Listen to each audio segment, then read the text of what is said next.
അഷ്ടമി രോഹിണി നാളിൽ ഗുരുവായൂർ ക്ഷേത്രത്തിൽ 200ഓളം വിവാഹങ്ങൾ നടക്കും. തിരക്ക് പരിഗണിച്ച് പുലർച്ചെ 4 മുതൽ വിവാഹങ്ങൾ തുടങ്ങുമെന്ന് chairman professor V K Vijayan പറഞ്ഞു.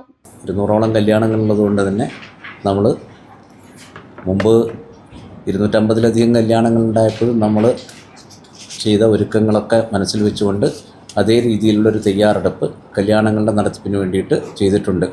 ഇപ്പോൾ പുതുതായി നിർമ്മാണം പൂർത്തിയായിട്ടുള്ള കുംഭകോണം മണിയുടെ കേരള നടപ്പുരയുടെ ഏകദേശം പകുതി ഭാഗം നമ്മൾ വിവാഹ പാർട്ടികൾക്ക് വേണ്ടി മാത്രം അവരെ ഒരുക്കി നിർത്താൻ വേണ്ടി മാത്രം തയ്യാറാക്കിയിട്ടുണ്ട്. അതിനുവേണ്ട സീറ്റിംഗ് അറേഞ്ച്മെൻറ്റും എല്ലാം അവിടെ ചെയ്തിട്ടുണ്ട്. അവിടുന്ന് അവർ എന്ത് ചെയ്യുന്നു, മേൽപ്പത്തൂർ ഓഡിറ്റോറിയത്തിലേക്ക് വരുന്നു. മേൽപ്പത്തൂർ ഓഡിറ്റോറിയത്തിൽ നിന്ന് അവർ കല്യാണ മണ്ഡപത്തിലേക്ക് ഓരോ ടീമിനെയായിട്ട് അവരെ പറഞ്ഞയക്കാനുള്ള ആ ഒരു സംവിധാനം ചെയ്തിട്ടുണ്ട്. 4 വിവാഹ മണ്ഡപങ്ങൾ ഇതിനായി സജ്ജമാക്കും. ആവശ്യമെങ്കിൽ 5ാമത്തെ മണ്ഡപം കൂടി തുറക്കും. തിരക്ക് പരിഗണിച്ച് ഔട്ടർ ഇന്നർ റിംഗ് റോഡുകളിൽ എല്ലാ വാഹനങ്ങൾക്കും 1 വേ ഏർപ്പെടുത്തുമെന്ന് പോലീസ് അറിയിച്ചിട്ടുണ്ട്.